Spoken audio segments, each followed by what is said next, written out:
கல்வியும் மருத்துவம் தனியார் மயப்படுத்தப்பட்டு விட்டதால் தரமான கல்வி தரமான மருத்துவத்தை பெறுவதற்கே அதிக பணம் தேவைப்படுகிறது. ஏதோ ஸ்டாலின் பெரிய தளபதி முதலமைச்சர் சாராய வியாபாரி, அவரை போய் நீ பேசிட்டு ஏன்னா இருக்கிறத கொஞ்சம் பெரிய வியாபாரி. கண்ணுக்குட்டிக்கு பெரிய குட்டி, அது கண்ணுக்குட்டி, இது பசுமாடு, அவ்வளவுதான். இது பெரிய மாடு. என்ன தேவனி அளவ கூட்டு. பேரன்பு கொண்டு நாங்கள் பெரிதும் நேசிக்கின்ற எங்களின் அன்பு உறவுகள் அனைவருக்கும் வணக்கம்.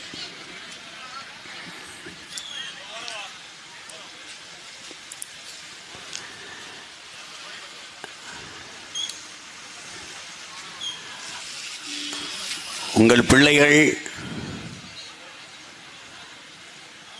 உங்களிடத்திலே கேட்டு வருவது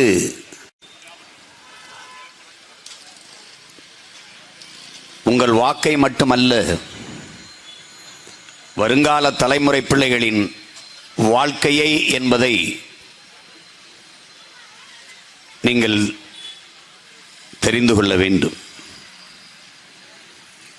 நாங்கள் உங்களின் ஓட்டுக்கானவர்கள் மட்டுமல்ல, இந்த நாட்டுக்கானவர்கள்,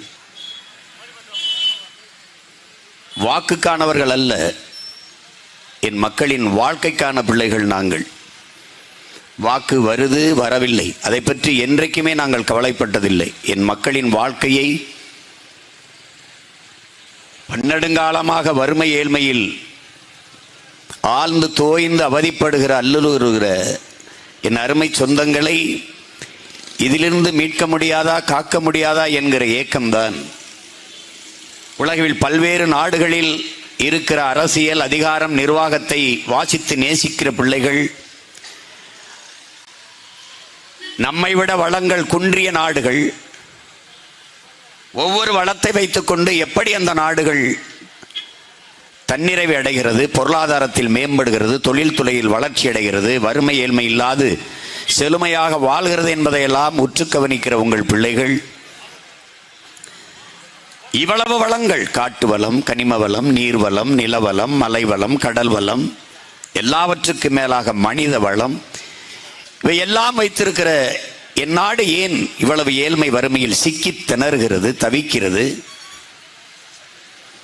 இதையெல்லாம் சிந்திக்கும் போது கோபம் வராமல் எப்படி போய்விட முடியும்?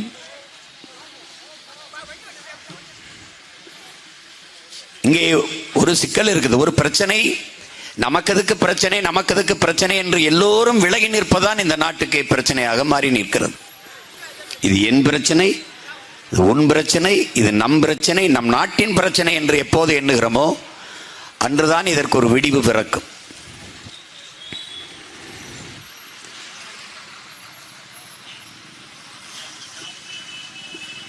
அறிவார்ந்த தமிழ் சமூக சொந்தங்களே, என்னிலும் இளைய என் தம்பி தங்கைகளே,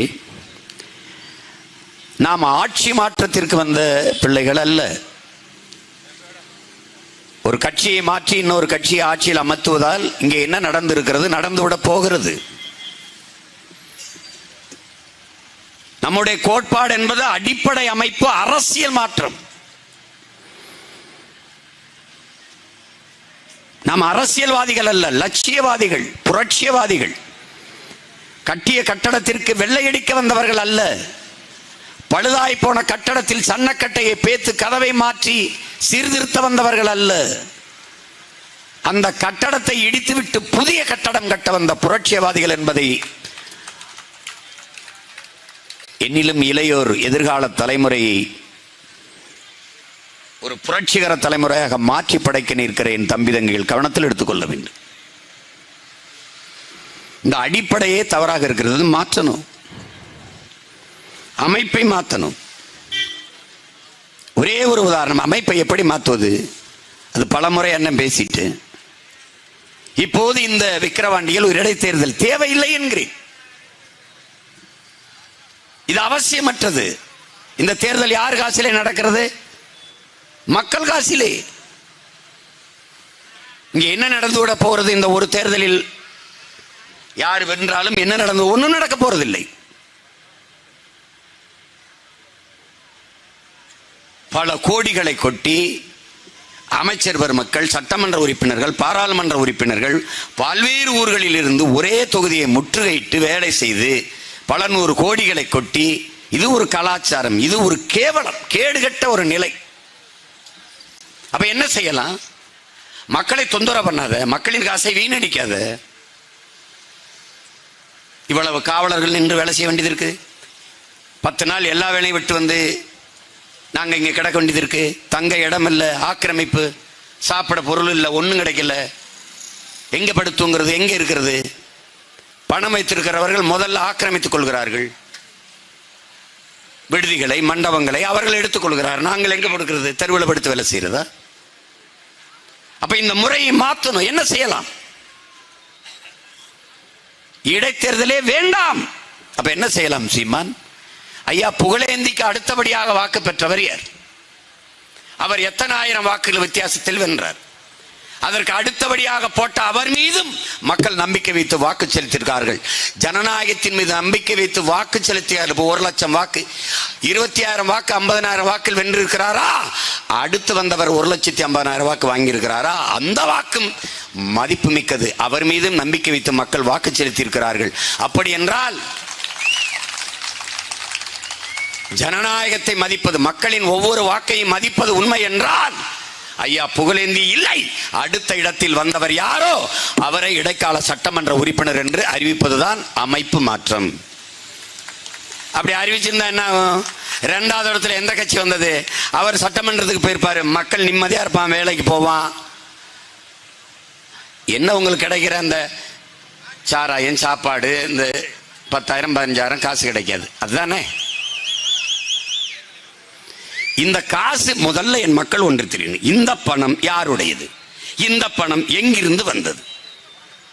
எங்கிருந்து வருகிறது? அறிவார்ந்த தமிழ் சும்மா மக்கள் உன்னை கவனிக்கணும். இப்ப என் தம்பி பாண்டியன் பேசும்போது கள்ளுக்கடை இருக்கும்போது கலப்படம் வந்துருதுங்கிறாங்கன்ற. அப்ப இந்த டாஸ்மார்க்கை வைக்கிறதெல்லாம் என்ன தூய மதுதானா? அதெல்லாம் கலப்படம் இல்லையா? அதெல்லாம் ஹான்ஸை கலக்கி விற்கலையா? அதிலெல்லாம் ஊத்துறது இல்லையா?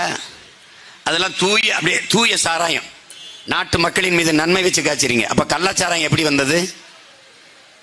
கல்லுக்கு தடை இருக்கு, கள்ளச்சாராயத்துக்கு, கள்ளச்சாராயத்துக்கு தடை இல்லை. இது ஒரு நாடு. பாண்டியன் சொல்லுகிறார் கள்ளுக்கடையை திறந்தால் கலப்படம் வர வாய்ப்பு இருக்கிறதுன்னு. நான் ஆட்சியில் அமர்ந்தவன ஒருத்தனை கலந்துர சொல்லு பாக்குறேன். அவன் கலக்க மாட்டான். ஒரு நேர்மையாளன் ஆட்சி அதிகாரத்தில் அமர்ந்தால் ஊழல் ஏது, லஞ்சம் ஏது, கலப்படம் ஏது, திருட்டு ஏது, கொலை ஏது, கொள்ளை ஏது தொலைச்சு பெறுவான். நான் கமிஷன் கேட்டா தானடா நீ வாங்க வேண்டிய நிலைமை வரும். நான் கேட்டா தானே. லஞ்சம் பெற்றா என்றால் பணி இடைக்கால பணி நீக்கம், பணியிட மாற்றம் கிடையாது. பணி நீக்கம், நிரந்தர பணி நீக்கம், வீட்டுக்கு போகும். முதலில் ஒன்று செய்வேன், நீ கையேந்தி கையூட்டு ஊழல் லஞ்சம் பெற வேண்டிய தேவையில்லாத ஒழிப்பேன். முதல்ல எப்படி ஒழிப்பேன்? எப்படி ஒழிப்பேன்? ஆக சிறந்த கல்வியை தரமாக, சரியாக, சமமாக என் மக்களுக்கு கொடுத்துருவேன். அதுல ஏழை பணக்காரன், அந்த சாதி, இந்த சாதி, நொந்த சாதி ஒரு கர்மமும் கிடையாது. எல்லாருக்கும் கல்வி. ₹1 இருந்து 1 கோடி கல்வி வரை, ஆரம்ப கல்வியிலிருந்து ஆராய்ச்சி கல்வி வரை இலவசம். தனிப்பெரும் முதலாளிகளின் கல்வி நிறுவனங்களை மூடுவதல்ல எங்கள் வேலை, போட்டியிடுவது.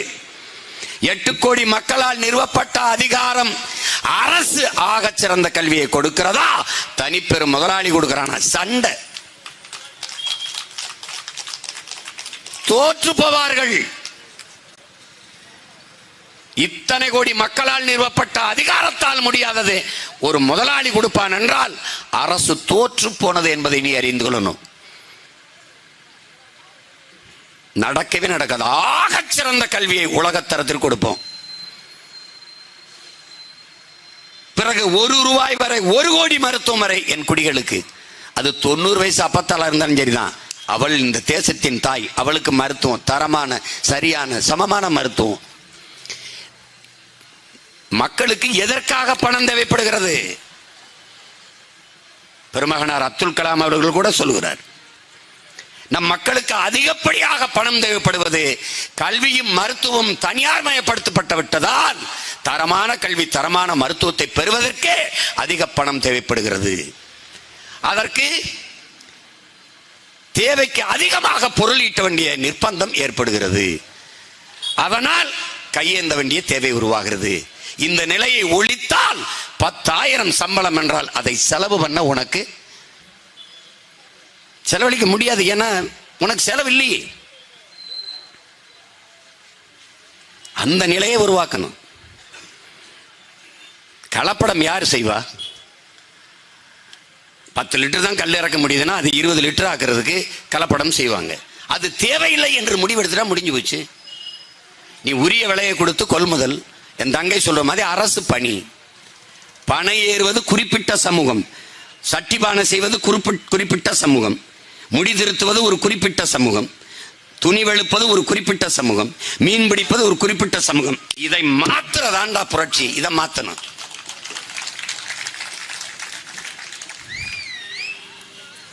என் பாண்டிய ஏறி இறக்குனா தான் கல்லும் பதினியும் வருமா? நீ ஏறி இறக்குனா வராதா?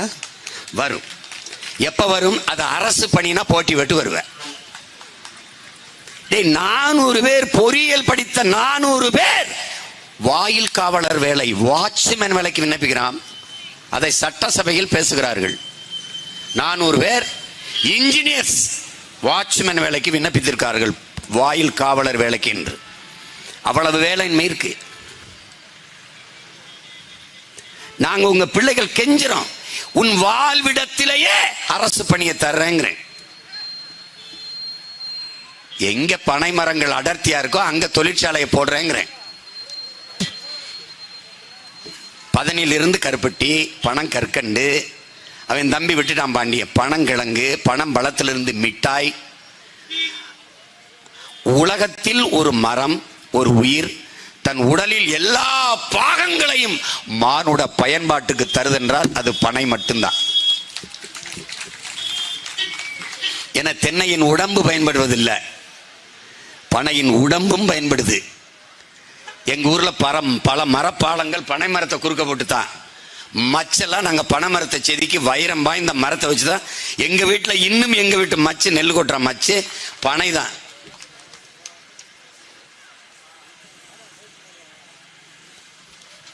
உலகம் இயற்கை உணவுக்கு திரும்பி கொண்டிருக்கிறது. என் உடன் பிறந்தவனே, உங்கள் அண்ணன் வந்தா ரேஷன் கடையில் வெள்ளை சர்க்கரை, அது பேனிட், கருப்பட்டி வெல்லம் தான் விநியோகம் பண்ணுவேன்.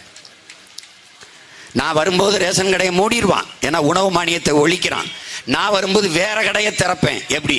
நெய்தல் அங்காடி, மருதம் அங்காடி, குறிஞ்சி அங்காடி என்று அங்கங்க திறந்து என் மக்களுக்கு குறைந்த விலையில் கொடுப்பேன். நெய்தல் அங்காடி மீன் நானே பிடிப்பேன். தான் சொந்தமா படகு வச்சிருக்கேன், நான் பிடிக்கிறேன், பிடிச்சு எனக்கு வித்துரு. நான் ஏற்றுமதி செய்யறேன் உலக நாடுகளுக்கு. தமிழ்நாடு அரசு ஆக சிறந்த உணவுகளை ஏற்றுமதி செய்யும். நெய்தல் அங்காடி, மருதம் அங்காடி, அரிசி, தக்காளி, வெண்டைக்காய், சொரக்காய், பூசணிக்காய், கீரை எல்லாம் நான் விற்கிறேன். உனக்கு வந்து வாங்கிட்டு போக சோம்பேறித்தனமா இருக்கா? அமேசான், இந்த ஸ்விக்கி, ஸ்மோட்டோ, அந்த அரிசி, அப்பா 2 பிரியாணி எனக்கு ஆர்டர் பண்ண, இவனெல்லாம் தூக்கிட்டு நானே வச்சிருப்பேன். படித்த இளைஞர்களுக்கு நானே மோட்டர் பைக் கொடுப்பேன், நானே அதுக்கான வண்டி வாங்கி கொடுப்பேன். நீ சொல்லிட்டு வச்சுக்கோ, ஒப்பந்தம் பண்ணிட்டு வச்சுக்கோங்க, ஐயா எனக்கு 1/2 கிலோ கீரை, கொஞ்சம் கீரை, 1 கிலோ தக்காளி எல்லாம் போட்டு கொண்டு வந்து கொடுத்துருவான். நீ காசை கொடுத்துட வேண்டியதான். நீ தான் உழைக்க சோம்பேறி தனப்பட்டு வெளியேறிட்டியே.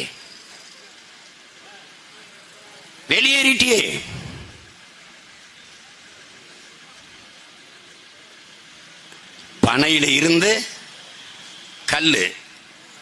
கல்லுல காய்ச்சற கருப்பட்டி அதிக விலைக்கு போகுது. பதநீர்ல சுண்ணாம்பு தேய்க்கிறது கூட கலப்படம்ங்கிறான். துளி கூட கலப்படத்தை விரும்பாத இவன் தன் தாய்மொழியில பிறமொழி கலந்து வச்சுக்கிறான். பாலில் தண்ணி கலந்தா வாங்குறது இல்லை, எண்ணெயில் தண்ணி கலந்தா வாங்குறது இல்லை, மசாலாவில் செங்கல் பொடியை கலந்தா வாங்குறது இல்லை, அரிசியில் கல் கிடந்தா வாங்குறது இல்லை. எதுலையும் கலப்படம் பிரிக்காது. தன் சாதி தவிர வேற சாதிக்கிட்டு போற, தன் மதம் தவிர எதிலையுமே கலப்படத்தை விரும்பாத இந்த இனம் உயிருக்கு நிகரான தன் தாய்மொழியில் பிறமொழியை கலந்து பேசுது. இங்கிலீஷை சமஸ்கிரி தான் கொடுமை.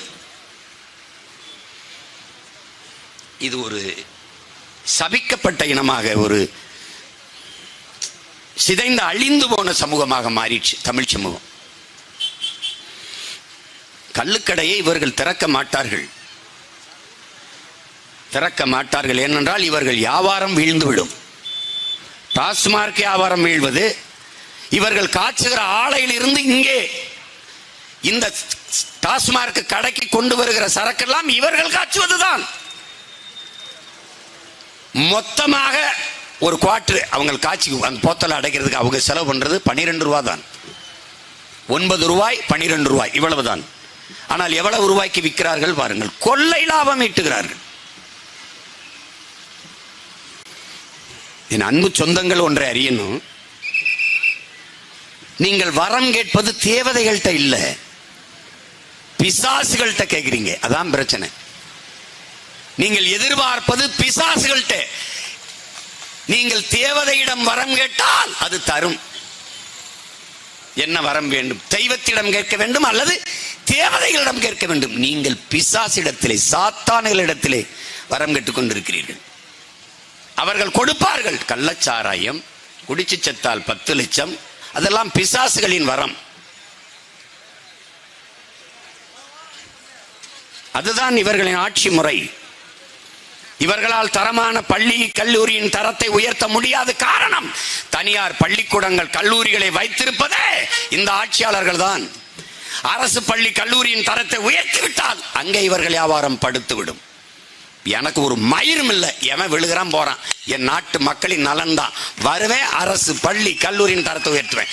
மருத்துவம், எவன் மருத்துவமனை திறந்தான்னா 3 என் மருத்துவமனை தமிழ்நாடு அரசு மருத்துவமனை தரமா இருக்கும். ஏன்னா தமிழன் நடத்துகிற அரசு, தமிழன் உலகத்திலே தலை சிறந்த இனத்தின் மக்கள், அறம் சார்ந்து வாழ்ந்த மக்கள். அறம் சார்ந்து வாழ்ந்தவன் எப்படின்னு சொல்ற? அறம் சார்ந்து வாழ்ந்தவன். மனுநீதி சோழன் இருந்தானா இல்லையா மறந்துரு. கற்பனை கதை வச்சுக்க, கதைடா வச்சுக்கடா. ஒரே மகன் இளவரசன் மாட்டு கண்ணுக்குட்டியை, பசுமாட்டு கண்ணுக்குட்டியை தேர்காலில் இடறி இறந்து போகுது. அது ஏத்தி செத்து போகுது. வாசல்ல ஆராய்ச்சி மணி கட்டி வச்சிருக்கான். இப்போலாம் அப்படி இருக்கான்னு பாரு. கட்டி வச்சிருக்கான். பசுமாடு தன் கண்ணுக்குட்டி இறந்ததுக்கு நீதி கேட்டு மணி அடிக்குது. உடனே அரசு என்னன்னு கேட்கிறான். இந்த மாதிரி தேர்காலில் சிக்கி அந்த பசுவின் கண்ணுக்குட்டி இறந்துருச்சுன்ட்டு மாட்டுக்கு நீதி சொல்லணும்னு நினைக்கிறான். தன் ஒரே மகனை அதே தேரை ஓட்டி அதே தேர்ல ஏற்றி சாகடிச்சிடறான். இது நடந்திருக்குமா நடந்திருக்காதா அதை விடு, கதை. ஆனாலும் தமிழன் கதையிலும் மாட்டுக்கு நீதியை சொன்னான் என்பது நீ தெரிஞ்சுக்கணும்.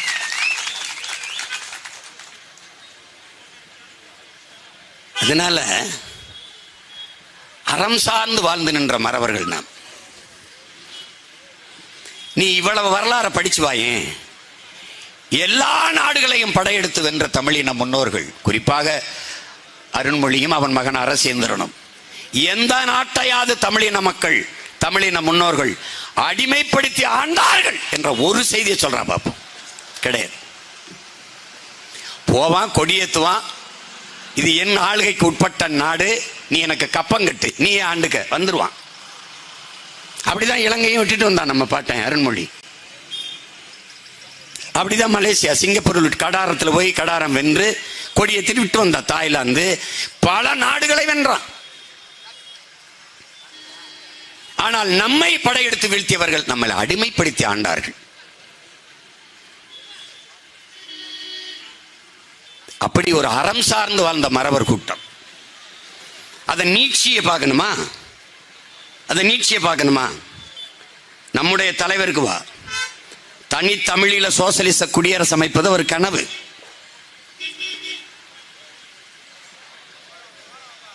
சிங்களன் தன் வான்படை வைத்து செஞ்சோலையில் குண்டை வீசி 61 பச்சிலம் குழந்தைகளை கொண்டான். நம்மாலும் வான்படை வைத்திருக்கிறார். உடனே ஒரு கோபம் என்ன வரும்? பள்ளிக்கு பள்ளிடா, அவன் காட்டணும்டான்னு உடனே நம்ம வான்படை தூக்கி அவன் பள்ளிக்கூடத்தில் போட்டிருக்கலாம். அவரு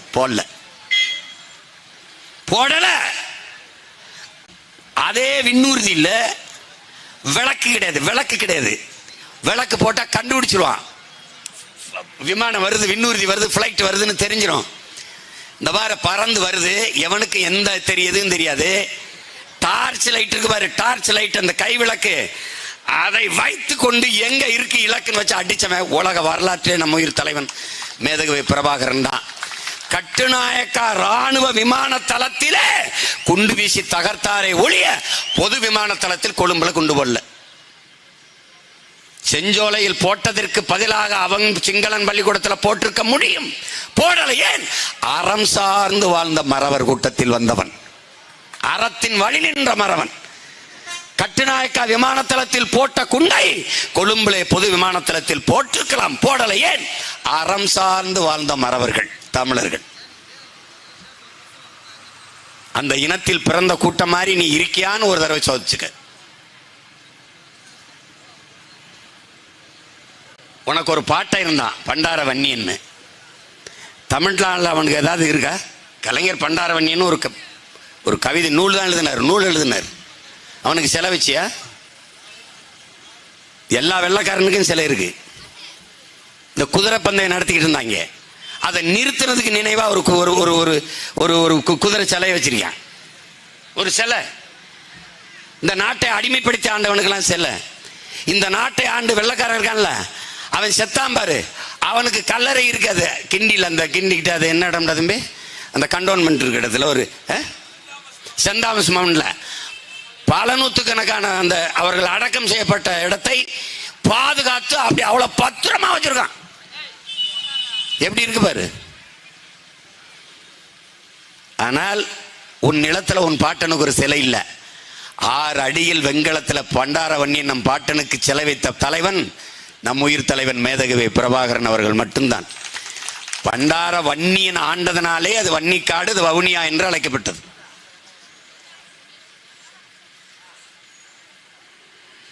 நல்லா கவனிச்சுக்கணும். அதில்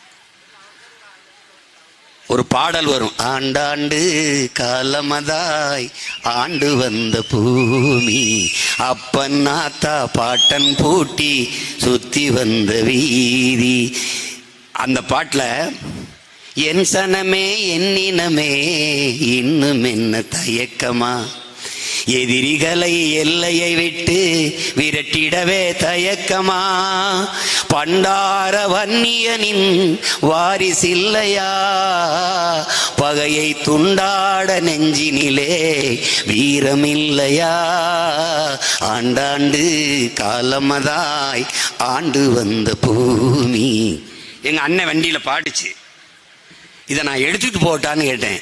எடுத்துக்கிட்டு போ, ஐயாவுக்கும் போய் போட்டு காட்டுன்னு. அப்படி உண்மையிலே சொன்னார், இந்த பாட்டை எடுத்துக்கிட்டு போ, எல்லாருக்கும் போட்டு காட்ட, ஐயாவுக்கும் கொடு அப்படின்ட்டு.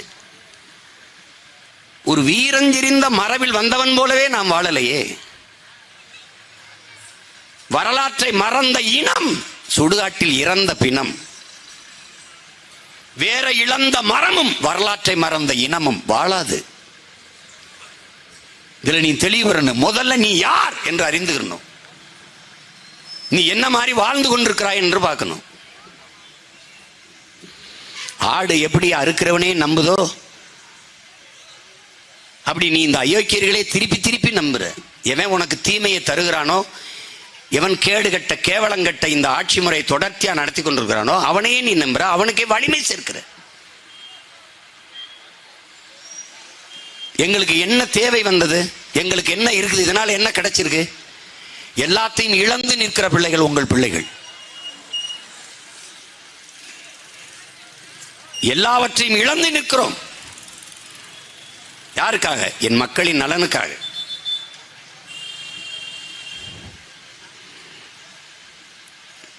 சொல்றாருல்ல லெனின், நீ அதிகமா சாதிக்க நினைக்கிறீன்னா அது நீ நிறைய இழக்க வேண்டியது இருக்கின்றது.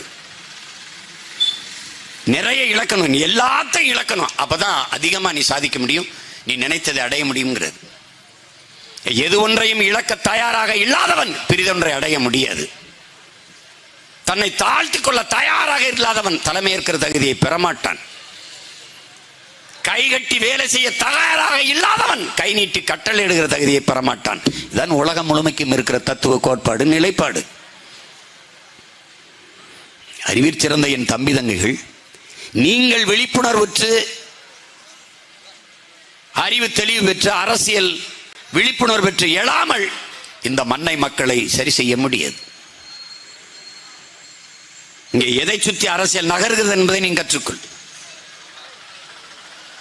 சாதி மதம் சாமி அத கடவுள் இதை பற்றி பேசிக்கொண்டு இருப்பவர்கள் மக்களை பற்றி சிந்திக்க மாட்டார்கள். அதற்கு அவர்களுக்கு தேவை இருக்காது. இப்ப குறிப்பா பிஜேபி எடுத்தீங்கன்னா சாதி பேசும், மதம் பேசும், சாமி கடவுளை பேசும், கடவுளை பேசும். அவசரமா ராமர் கோயிலை கட்டி முடிப்பதற்கு முன் 24 தேர்தலுக்கு முன்னாடி திறக்க வேண்டிய தேவை ஏன் வந்தது மோடி அவர்களுக்கு? கடவுள் மீது மக்களுக்கு இறை மீது இருக்கிற நம்பிக்கையை வாக்காக மாற்றுவதற்கு ஒரு கேவல அரசியல், அது ஒரு கேடுகட்ட அரசியல். அவசரமா கட்டி முடிக்காததை மேற்கூரை எல்லாம் செட்டு போட்டு திறந்துட்டார். இப்போது மழை பெய்யும் போது ராமர் கோயில் ஒழுகுது. அதுக்கு வருத்தம் உண்டா? அதுக்கு யாராவது கேள்வி கேட்டா பதில் உண்டா? கட்டினார்கள், அது தனக்கு பெரிய அறுவடையை தரும், எல்லோரும் வாக்கு செலுத்துவார்கள் என்று அடித்தான் அகிலேஷ்.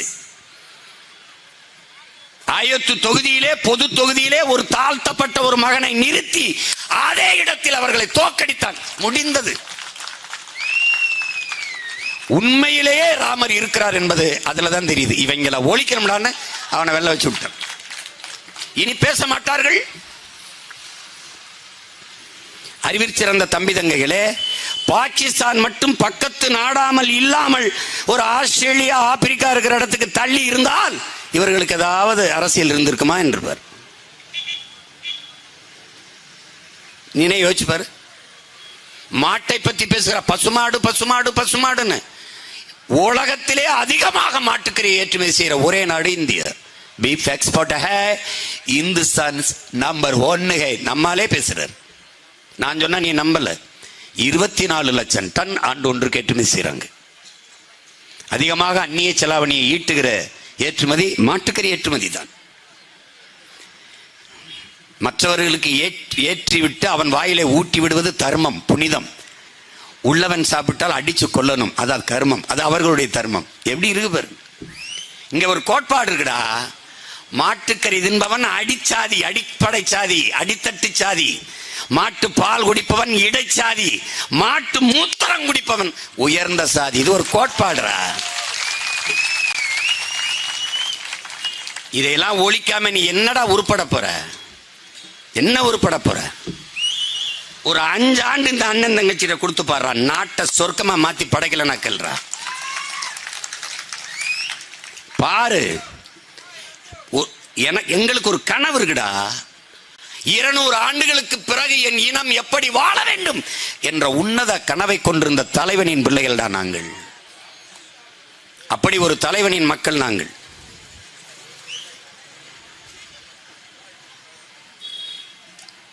அவ்வளவு கனவு இருக்கு. 1000 ரூபாய் ஆட்டுக்கறி, 1000 ரூபாய். உனக்கு எங்கிருந்து கறி வருதுன்னு மட்டும் சொல்லு. உன் மனச்சான்ற சொட்டு சொல்லு. ஆந்திராவில இருந்து வருது. ஏன் நீ ஆடு வளர்க்கல? கறி இல்லாத விருந்து இல்லை. ஏன் வளர்க்கல? ஏன் வளர்க்கல? உனக்கு என்ன பிரச்சனை? கேரளாவில் மேய்ச்சல் நிலங்கள் என்று இருக்கு, உன் நாட்டில் இருக்கா? மலை அடிவாரங்களில் ஆடு மாடு மேய்க்க கூடாது என்று இவர்கள் தடை விதிக்கிறார். மைத்துக்கா இருக்கு மலை அடிவாரம்? என் ஆடு மாடு மேயறதுக்கு இல்லாம எதுக்கு இருக்கு? ஏன்? முதலாளிகளுக்கு கொடுக்கணும். எத்தனை பொட்டல் காடுகள், அதே மேய்ச்சல் நிலமா மாற்றக்கூடாதா? ஆடு மாடுகளை வளர்ப்பவர்களுக்கு உதவக்கூடாதா? எங்க போவான்? எங்க ஊர் ராமநாதபுரம் சிவகங்கையிலிருந்து எங்க இருக்கிறார்கள்? எங்க சொந்தங்கள்லாம் எங்க இருக்காங்க? வெவ்வேறு திசையில் போய் ஆடு மாடு மேய்த்து கொண்டிருக்கிறார்கள். ஏண்டா உனக்கு வெக்கம்னு ஒண்ணு இருந்தா நீ இல்ல மாடு வளர்க்க வைக்கப்படல, மைத்து கடை பால் குடிக்கிற? நெய் ரோஸ்ட் எதுக்கு திங்கிற? பட்டர் சாப்பிடணுங்கிற, வெண்ணெய் சாப்பிடணுங்கிற, நெய் ரோஸ்ட் வேணுங்கிற. அந்த காஃபி சாப்பிடும் போது பால் கொஞ்சம் தூக்கலாம், ஒரு டிக்காசன் பால் கொஞ்சம் போடுங்க, பால் ஆடைய போடுங்கிற. நான் வந்துட்டேன்னு வச்சுக்கேன், 2 அவுன்ஸ் கள்ளச்சாராய தூத்தி விட்டு கொண்டு விட்டு போயிடுவோன்னு. யோசிக்கப்பல் சும்மா எதையாவது பண்ணிக்கிட்டு இருக்கு. நல்லா தயிர் சாப்பிடுறது, மோர் சாப்பிடுறது. ஆனா மாடு அது அசிங்க, ஆடு ஐயா அது அசிங்க. உனக்கு பால் எங்க இருந்து வருது சொல்லு, எவனாவது எந்திரிச்சு சொல்லு. ஆந்திராவில இருந்து வருது. நீ என்ன பண்ற? உன் மாநிலத்தில் உன் நாட்டில் லிட்டர் பால் என்ன விலைக்கு விற்க வேண்டும் என்பதை தீர்மானிக்கிறவன் ஆந்திர முதலாளி. அவன் லிட்டர் 10 ரூபாய்னா இங்க 10 ரூபா தான். நீ இப்படி ஒரு நாடை பார்த்திருக்கியா? இந்த தண்ணீர் விநியோகம் பண்றான் பாரு, அப்பலோ கிண்ல இந்த பாருங்க மினரல், இவன் ஒரு போராட்டம் நடத்துறான்டா. விநியோகம் பண்ணல, எனக்கு பிரச்சனை, எனக்கு இதுன்னு மக்கள் போராடுறாங்க. அவன் என்ன கேட்கிறானோ அதை கொடுத்து விடு சட்டுன்னு, எங்களுக்கு தண்ணி வரலைன்னு. இப்படி ஒரு அரசு எங்கேயாவது பார்த்திருக்கியா? அரசுகிட்ட எங்களுக்கு தண்ணி கொடுன்னு கேட்கல, விற்கிற அப்பளம் முதலாளி இருக்கல, அவன் பிரச்சனையும் உடனே தலையிட்டு தீர்த்து விடு. நீ என்னத்தை படிக்கிற, என்னத்தை சிந்திக்கிற, எதை சிந்திப்ப, எதுக்கு கோவப்படுவ? ஆடு மாடு வளர்த்தல் அரசு பணியா நான் மாத்துவங்கிற அவ்வளவு கேவலமா அமைக்கிற. எங்க ஒரு ஆட்டுக்காரங்கிற, எங்க ஒரு மாட்டுக்காரங்கிற, ஆடு மேய்க்க போ சொல்றாரு, மாடு மேய்க்க போ சொல்றாரு. நீ ஏன் நீ வர? நீ போ தம்பி, நீ IAS IPS டாக்டரா போ தம்பி, டாக்டர் போ போ டாக்டர். பசிக்கு சோறு தின்னு வச்சுக்க, தூக்கி போட்டு மிதிச்சு எடுத்து தந்துருவேன்.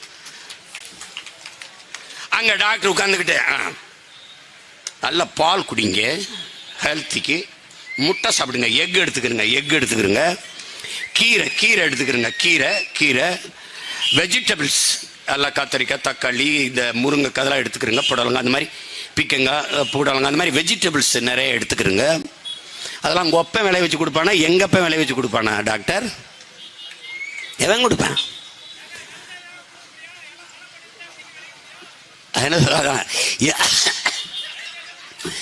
எல்லாருமே டாக்டர் ஆன பிறகு கிளினிக்கில் உட்காந்து ஈயாட்டிட்டு இருப்பான். மச்சான் என்னடா பண்ற? மாண்டாருங்க வாடா, 2 வாரம் ஆளுக்கு ஒரு ஊசி போட்டு விளையாடுவோம். இதுதான் நடக்க போகுது. எல்லாருமே டாக்டர்னா நோயாளியாரு. மருத்துவரே தேவைப்படாத ஒரு தேசத்தை படைக்கிற கனவை கொண்ட மக்கள் உங்கள் பிள்ளைகள். நல்ல குடிநீர், நல்ல உணவு, நஞ்சில்லா உணவு, நல்ல காற்று, பாதுகாப்பான சுற்றுச்சூழல், சுகாதாரமான சுற்றுச்சூழலை கொடுத்து விட்டால் நோய் எது? மருந்தை கண்டுபிடிச்சுக்குவான், நோயை உற்பத்தி செய்வான். நீ என்னைக்கு கேட்ட? எவ்வளவு காலமா இருக்கு புற்றுநோய்? அதற்கு மருந்து இன்னும் கண்டுபிடிக்க முடியவில்லை. எவ்வளவு காலமா வந்திருக்கு எய்ட்ஸ்? அதுக்கு மருந்து இன்னும் கண்டுபிடிக்க விடவில்லை. இதையெல்லாம் விடு, பெருநோய். கடைசியா எனக்கு அப்பப்ப சளி பிடிக்குது. உலகத்திலே என்னை அதிகமாக பிடிச்சது அதுக்கு மட்டும்தான். சளி பிடிச்சுக்கிறோம். அப்போ வேர்க்கும் போது துடைக்க மாட்டேன். ஜிம்முக்கெல்லாம் என் மனைவி திட்டிட்டு சோர்ந்துட்டா, அப்படி துண்டு எடுத்து தொடங்க, வேர்த்த தொடங்க அப்படின்னு. அந்த ஈரத்தோட தண்ணியை குடிச்சோன்னா சளி பிடிச்சிக்கிறோம். சளி பிடிச்சோன்னா எனக்கு சுற்றி என் தம்பி தான், எல்லாரும் டாக்டர்ஸ். ஒருத்தன் தான் உண்மையை பேசினான், டேய் ரொம்ப சளியாக இருக்குடா, ஏதாவது சிறப்பு ஏதாவது மாத்திரை ஏதாவதுண்ணா, கொடுத்து விட்றேன் சாப்பிடுங்க அப்படின்னு. அண்ணே என்ன சாப்பிட்டாலும் ஒரு வாரம் இருந்து தானே போகும். என்னடா சொல்ற? ஆமாண்ணே. இந்த மாத்திரையெல்லாம் சாப்பிடலைன்னா 1 வீக்னே, சாப்பிட்டா அப்போ 1 வீக்னே. ஏன்டா? அண்ணே சளிக்கு உண்மையிலே மாத்திரை மருந்து இல்லைண்ணே. சிரிக்காத, உண்மையிலே இல்லை. சிரிக்காதங்கிற, என்ன சிரிக்கிற? சத்தியமா இல்லப்பா. ஆனா நீ கொரோனா ஊசி வந்துருச்சுன்னு போட்ட. அது எப்பறம் ஒரு வாரத்தில் கண்டுபிடிச்சு உலகம் பூரா வித்து பெருந்தவத்தை சம்பாரிச்சுட்டு போயிட்டான். நம்மால் நான் 2 டோஸ் போட்டேன், நீங்களும் போடுங்க அப்படின்னு. 1 டோஸும் போடாத நான் தான் நல்லா தெம்பா திரிவேன். ஒன்றும் போடல. போடா, எல்லாமே வியாபாரம் தம்பி, வியாபாரம். நீ வெக்கப்படுற. ஒரு கேள்வி கேட்கிறேன்னு சொல்லு. ஆடு மாடு கோழிக்கு வைத்தியம் பார்க்குற டாக்டர், விலங்கியல் மருத்துவர், வெட்னியர் டாக்டர் அரசு மருத்துவரா இல்லையா? அதை மட்டும் சொல்லு. அரசு மருத்துவரா இல்லையா? சரி. ஆடு மாடு நாய் கோழி இதுக்கெல்லாம் மருத்துவம் பார்க்கிறவர் வெட்னியர் டாக்டர், அரசு மருத்துவர். ஆடு மாடு கோழி வளர்க்கிற ஆத்தாளப்ப அரசு பணியா இருக்கக்கூடாது. எப்படி? சரி. உலகத்துக்கு சாப்பாடு போடுகிற என் தாய் தந்தையர் அரசு பணியாளர் இருக்கக்கூடாது. ஆனால் டாஸ்மார்க்ல சரக்கு ஊத்தி கொடுப்பவர் அரசு எம்ப்ளாய். எப்படி இருக்கு? டே, இதுக்கு அவமானப்படுறா, கேவலப்படு, வெக்கப்படு. எவனாவது நீ நாளைக்கு நான் இதையெல்லாம் அரசு பணியா மாற்றும் போது நீ வருவேன்னு பார்த்தேன். இவன் முகநூல்ல நம்மளை ரொம்ப கேள்வி பண்ணாடா எங்க ஒரு ஆட்டுக்காரன்ட்டு. இருட்டு அறையில போட்டு 1 மாசத்துக்கு தண்ணி சோறு எதுவும் தராம வச்சு நீ தானே பேசினவன். சும்மா எதுவே பேசுறது, எது அசிங்கம்னு பேசுறது இல்ல, எது அவமானம்னு தெரியறது இல்ல, எது கேவலம்னு தெரியறது இல்ல, எது இழிவென்று தெரிவது இல்ல. எந்த வேலையும் செய்யலாம் இழிவல்ல, எந்த வேலையும் செய்யாமல் இருப்பதுதான் இழிவு.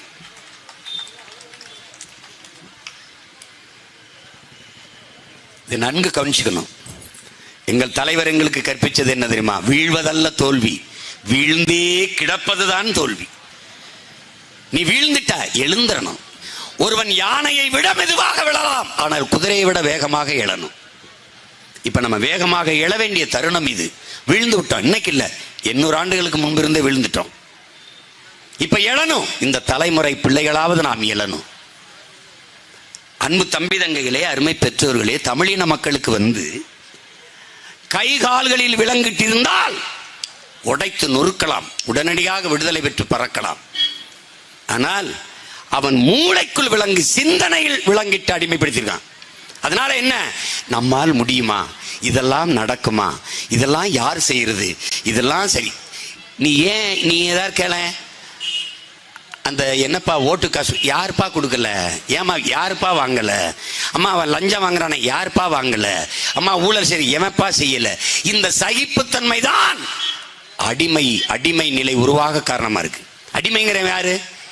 அநீதி எதிர்க்கு துணிவில்லாதவன் சகித்துக் கொள்கிறான், தொடர்ச்சியாக சகித்துக் கொள்கிறான், அடிமையாகிறான். அப்படி சகித்து அடிமையாகி போன இனத்தின் கூட்டமாக அன்னை தமிழ் சமூகம் மாறிவிட்டது.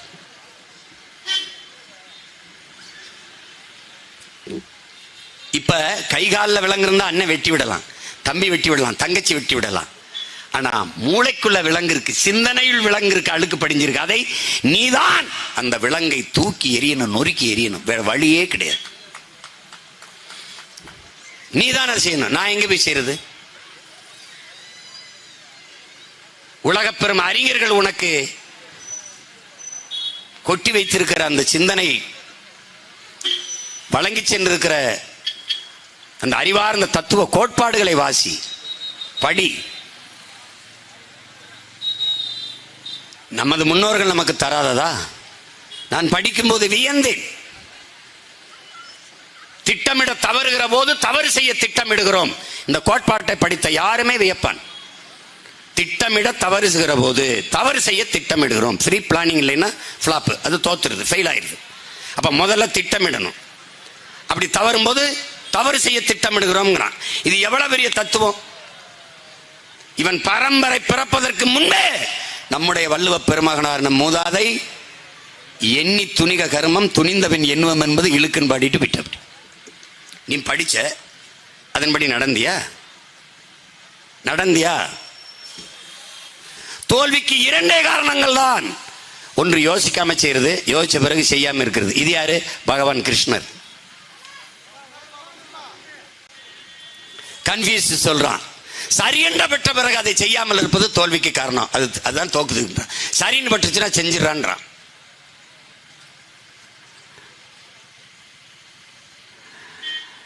எல்லா அறிஞர்களும் சொன்னதை நீ படிச்சுக்கிட்டே வா.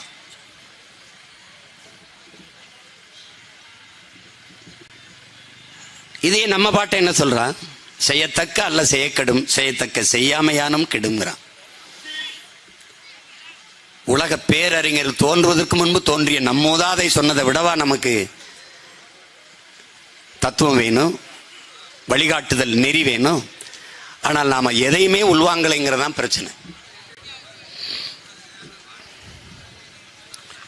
உங்கள் பிள்ளைகள் எவ்வளவு போதிக்கிறோம் உங்களுக்கு? இதை விட யாரு கற்பிப்பா? எங்களை விட உங்களை பேரன்பு கொண்டு காதலிக்க யாராவது இருக்காங்களா? எங்களுடைய கோபம் என்பதே உங்கள் மேல் இருக்கிற அன்புதான் எங்கள் கோபத்துக்கு காரணம்.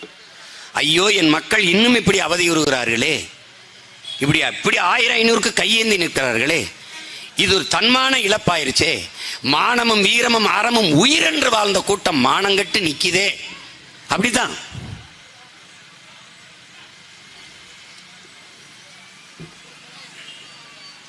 ஒரு காட்சி வீட்டில் நெருப்பு எரிஞ்சிருது, ஒரு தங்கச்சி சிக்குன்றா. பாரு உன்னுடைய இலக்கியத்தில் பாரு, சிக்குன்றா. அப்போ அவ அந்த உடைகளை எல்லாம் கலட்டி விட்டுட்டு உடையில நெருப்பட்டுருது, பத்துட்டு வீட்டை விட்டு வெளியே ஓடி வர்றா தப்பிக்கலான்ட்டு. 4-5 அண்ணன்மாருங்க தங்கச்சி உள்ள மாட்டிக்கிட்டா. அப்போ அவளை உயிரை காப்பாற்றணும். அப்போ உடைகள் இந்த போர்வை இதெல்லாம் எடுத்துக்கிட்டு துணிகளை எடுத்துக்கிட்டு ஓடி வர்றாங்க அவளை காப்பாற்ற. அவள் அந்த வீட்டை விட்டு ஓடி வர்றா. உடலில் துணி இல்லை. தன்னை நோக்கி வர அண்ணங்கள்கிட்ட அவள் உடல்ல துணி இல்லாமல் நிற்கிறதுக்கு பயந்துக்கிட்டு திருப்பி எந்த தீயிலிருந்து தப்பிச்சு வந்தாலோ அதே தீயிலே வேகமாக போய் பாய்ந்து உயிரை மாய்த்து கொண்டார். அந்த மான மரத்தி வழியில் வந்தவர்களா நாம் என்பதை பார். உயிரை விட மானம் பெரிதென்று வாழ்ந்த இனத்தின் கூட்டம். உன்னுடைய முன்னோர்களை பார்.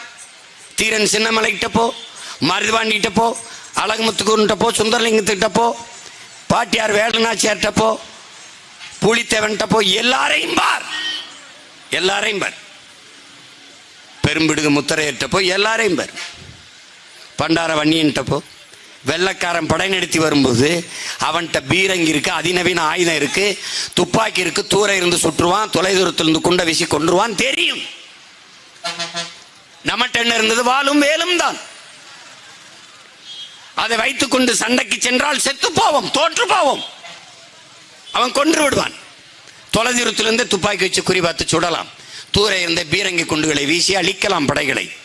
சண்டைக்கு போனால் சாபம் என்று தெரிந்தும் நமது முன்னோர்கள் போனார்கள் என்றால் தமிழ் மக்களுக்கு மரணத்தை விட மானமே பெரிது என்பதால், உயிரை விட மானம் பெரிது என்பதாலே அப்படிப்பட்ட இனத்தின் கூட்டம் தான் இன்னைக்கு மானத்தை இழந்து இப்படி நிக்குது. தன்மானத்தை இழந்து அவமான சின்னமாக அலைகிறார்கள். உங்கள் பிள்ளைகள் எப்படிப்பட்ட திட்டங்களை வைத்துக்க பாருங்க. நான் பாருங்க, அன்னைக்கு ஆரம்பிச்சே முடியல. நீர், வயிறு, உயிர், பயன், அறிவு, வளர்ச்சி ஒன்னொன்னா விளக்குறேன் பாருங்க. நீரின்றி அமையாது உலகு. அப்ப நீர் வளப்பெருக்கம், நீர் தான் முக்கியம். எல்லாவற்றுக்கும் ஆதாரம் நீர் தான். அப்ப என்ன பண்ற, நீரை பெருக்கிறேன். 4500 டிஎம்சி தண்ணீர் எனக்கு கிடைக்குது. நான் 150 டிஎம்சிக்கு தான் கர்நாடகாவில் கெஞ்சிறேன். வேண்டாம், நான் நீரை சேமிக்க பார்க்கிறேன். நீ தண்ணீரின் தேவையில் தன்னிறைவு அடையணும். கணக்கில்லா நீர்த்தேக்கங்களை உருவாக்குறோம், நீரை சேமிக்கிறோம். இப்ப நீர்வள பெருக்கிறதுக்கு பிறகு நீர் வந்துருச்சு. அதுக்கப்புறம் வயிறு இருக்கு. வயிறு வந்தா என்ன ஆகும்? பசி வந்தால் 10ம் பறந்து விடுங்கிறார் அவ்வை. மானம், குடிப்பிறப்பு, தானம், தவம், கல்வி, காமம், இப்படி மனிதனுக்கு இருந்த உயர்ந்த பண்புகள் 10ம் பறந்து போயிருங்கிறார். போயிட்டா நீ மனிதனாவே இருக்க மாட்ட, மிருக குணம் வந்துடும். அப்ப என்னவ? இது சமூக ஒழுங்கு இருக்காது. அப்ப என்ன செய்யறா? பசியை ஒழிக்கணும். இப்ப பசியை ஒழிக்கணும் என்ன செய்யணும்? உணவை விளைய வைக்கணும். அதுக்கு என்ன செய்யணும்? வேளாண்மை செய்யணும். நீ வேளாண்மை செய்ய வெக்கப்படுற, நீ விளைநிலங்களை விட்டு வெளியேறி கொண்டிருக்கிற. அதுக்கு காரணம் இருக்கு. நான் ஒன்னொன்னா சொல்றேன் பாரு. இப்போ நீ என்ன பண்ற? உனக்கு ஒரு நோய் இருக்கு. காசுனாலும் கவர்மெண்ட் காசா இருக்கணும், அரை காசுனாலும் அரசாங்க காசா இருக்கணும். அந்த காசும் அரை காசும் கவர்மெண்ட் கொடுத்தது நீதாங்கிற எண்ணம் உனக்கு வரல, உனக்கு அந்த புரிதல் இல்லை. இப்போ அண்ணன் என்ன செய்யறேன்? காசு இல்லை, அரை காசு இல்லை, முழு காசு தரேன், இங்க வா. நீ என்ன பண்ண? வேளாண்மை செய்வது அரசு பணி, கவர்மெண்ட் வேலை. டாஸ்மார்க்கில் ஊற்றி கொடுக்கறதே கவர்மெண்ட் வேலைனா, வேளாண்மை செய்வது அரசு பணி. 5000-10,000 ஏக்கரை லீஸ் கெடுக்கிறோம். 21 லட்சம் ஏக்கர் விளைநிலங்களை நான் உருவாக்க போறேன் என்று அம்மையார் ஜெயலலிதா சட்டசபையில் பேசுறார். 21 லட்சம் ஏக்கர் விளைநிலங்களை உருவாக்க இடம் இருக்கு. அவர் உருவாக்கல, இறந்துட்டார். நம்மளால உருவாக்க முடியும், அவ்வளவு அரசு பரம்போக்கு இடம் இருக்கு. நமக்கு 21 லட்சமெல்லாம் வேணாம், 15 லட்சம் ஏக்கர் இருந்தாலே உலகத்துக்கே சோறு போடலாம், ஏற்றுமதி செய்யலாம். நமக்கு போக நல்லா விளங்கிக்கணும். பத்தலை, நிலம் பத்தலை, ஒத்திக்கு எடுக்கிறேன் குத்தகைக்கு. அம்மா அப்பாட்ட போய் பேசுறேன், அம்மா எனக்கு 25 ஆண்டுக்கு உங்க நிலத்தை லீஸு கொடுத்துருங்க, 1/4 நூற்றாண்டுக்கு. இன்னைக்கு நிலத்தின் மதிப்பு என்ன? இந்தாங்க எடுத்துக்கிறீங்க. நீங்க விரும்பினால் இந்த பண்ணையில உங்க குடும்பத்துல எத்தனை பேர் வேணாலும் இந்த அரசு பணியில வேலை செய்யலாம், அதுக்கு தனி சம்பளம். ஆனால் இந்த நிலத்துக்கான உரிய தொகை இது. 25 வருஷம் கழிச்சு நான் செத்துருவோம், இன்னொரு தலைமுறை ஆள வரும், இதே பண்ணையை தொடரும். அன்னைக்கு நிலத்தின் மதிப்பு என்னன்னு அந்த பெற்றோர்கிட்ட கேட்கும். அன்னைக்கு இருக்க வாரிசுகிட்ட, இதை எடுத்திருக்க அரசு, நிலத்தை உங்களுக்கு வேணா நீங்க எடுத்துக்கலாம், இல்லை இதே இதை தொடரணும்னா இன்னைக்கு நிலத்தின் மதிப்பு அன்னைக்கு 50,000க்கு எடுத்தோம், இன்னைக்கு 1.5 லட்சம் வருது, 2 லட்சம் வருது. இந்தாங்க 2 லட்சம், இப்போ லீஸுக்கு எங்களுக்கு ஒத்திக்கி கொடுக்குறீங்களா? ஆமாம் கொடுக்குறோம். அவனுக்கு எதுக்கு நிலம்? அவன் இங்கே வேலை பார்க்குறான், விளைய வைக்கிறோம், எல்லாருக்கும் உணவளிக்கிறோம், எல்லாருக்குமா அரிசி இல்லை, பருப்பு இல்லை, உளுந்து இல்லை. நீ தான் நானும் பொன்னி விளைய வைக்கிறேன், நீனும் பொன்னி விளைய வைக்கிற. மளிகை கடையில் போய் கர்நாடக பொன்னி கிடைக்குமான்னு கேட்குற. அவன் மயிர்நாடக காவிரியில் தண்ணி தெரியுமா? அவன் கர்நாடக பொன்னிக்கு தமிழ்நாட்டில் மதிப்பு இருக்குன்னா அந்த பொன்னியை விளைய வைக்கத்தான தண்ணியை வச்சுக்கிறேன் நினைப்பான். உனக்கு எப்படி தண்ணி கொடுப்பான்? ஏன் உன் பொன்னி சாப்பிட்டா வயிறு நிறையத? அதே பொன்னி தான் உன் ஊர்ல கர்நாடகா பாக்குலே, நீ நம்ம ஊர் பாக்கல, மைசூர் பாக்கு. பாக்கு இருக்கு எங்க? மைசூர்னு கேட்டா பதில் இல்லை.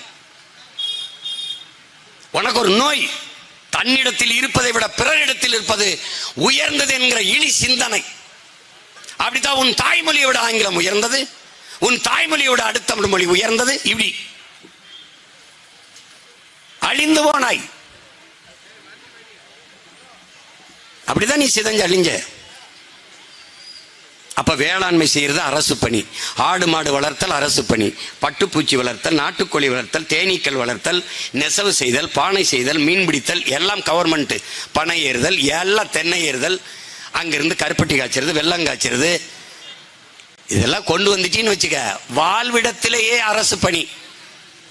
நான் தான் கல்வியை மருத்துவத்தை தரமா கொடுத்துட்டா ஒரு நாளைக்கு 300 ரூபா கொடுத்தாலே உனக்கு செலவில்லையே. வீட்டில் எல்லாருக்கும் வேலை, அப்பாவுக்கு வேலை, பிள்ளைக்கு வேலை, படித்தவனுக்கு வேலை, படிக்காதவனுக்கு வேலை. தக்காளியை பறிச்சு கூடையில் போடுறதுக்கு எதுக்குடா எஜுகேஷன்? எத்தனை டன் தக்காளி பறிச்சிருக்கிறேன்னு எண்ணி அடுக்கிறதுக்கு தான்டா எஜுகேஷன். ஒரே இண்டஸ்ட்ரிக்குள்ள படித்தவன் படிக்காதவன் அனைவருக்கும் அரசு வேலையை கொடுக்க முடியும் என்றால் அது நாம் தமிழர் கட்சி அதன் ஆட்சியாளர் தான் கொடுக்க முடியும். கரும்பை வெட்டி ஆலைக்கு ஏத்திட்டு வர்றதுக்குடா எஜுகேஷன். ஆலையில் கரும்பை காய்ச்சிருக்கிறதுக்குடா கல்வி. எத்தனை லட்சம் டன் வெள்ளத்தை காய்ச்சி அடுக்கியிருக்கோம், அதுக்கு தாண்டா கல்வி. அப்ப படித்தவன் படிக்காதவனுக்கு வாழ்விடத்தில் வேலை. விக்கிரவாண்டினா விக்கிரவாண்டியில என்ன விலையும்? கரும்பா போடுறா இண்டஸ்ட்ரிய, என்ன விலையும்? தக்காளியா போடுறா இண்டஸ்ட்ரிய, தக்காளி இருந்து ஜாம், ஊறுகாய், தக்காளி உணவு தேவைக்கு பெட்டி பெட்டி அடிக்க ஏத்துறா. தமிழ்நாடு ஏற்றுமதி, தமிழ்நாடு அரசு முத்திரை குத்தி தூக்குடா. யாருக்குடா தக்காளி வேணும்? ஏற்றுமதி செய்யடா. எந்த நாட்டுக்குடா வேணும்? என் பண்ணையை பார்ப்பான், ஆல்பம் எடுத்து வச்சிருப்பேன் பாரு, ஆல்பம் எடுத்து வச்சிருப்பேன். ஒரு சொட்டு ரசாயன உரம் இல்லாம இயற்கை உரத்துல நான் விளைய வைக்கிறேன். காணொலி ஆல்பம், அச்ச ஆல்பம், ரெண்டையும் எடுத்துக்கிட்டு என் பிள்ளையை உலக நாடுகள் புறம் போவான், லாபி பண்ணுவான். தமிழ்நாடு அரசு இங்கிருந்து என்னோட எம்பிக்கு அமைச்சருக்கு வேலை என்ன? இதுதான் வேலை. போய் அங்கே போய் உட்காந்து லாபி, எங்களுடைய பண்ணையை ப்ளீஸ் விசிட், வாங்க ஒரு தடவை பாருங்க, எங்க பண்ணையை பாருங்க, கூட்டு பண்ணை. நீ சுற்றுலாவுக்கு எங்கேயும் போக வேண்டியதில்லை. 2000 ஏக்கர்ல நான் வச்சிருக்க பண்ணைக்கு குடும்பத்தோட வந்துட்டீங்கன்னா போதும். தங்குறதுக்கு சின்ன சின்ன விடுவி வச்சிருப்பேன். சுற்றுலாத்தலம் உட்காந்துக்கிட்டு எனக்கு வல்லாரக்கீரை சமைச்சு கொடு ஐயா, எனக்கு அப்படியே மீன் அங்கேயே பிடிச்சு, அப்படியே ஐயா நாட்டுக்கோழி அங்கேயே பண்ணையில், ஐயா கறி அங்கேயே, என்ன வேணும் பண்ணி கறி வரைக்கும் தருவேன், நீ என்ன வேணுமோ சாப்பிடலாம். அதுக்கு பேர் என்ன? ஒருங்கிணைந்த கூட்டு பண்ணை. நான் சொல்றது உனக்கு ரொம்ப வேடிக்கையா இருக்கும். கனவு கண்டு நிறைவேற்ற முடியாமல் செத்து போனான் என் அப்பன், அவன் மகன் நான் நிறைவேற்றிட்டு தான் போவேன்.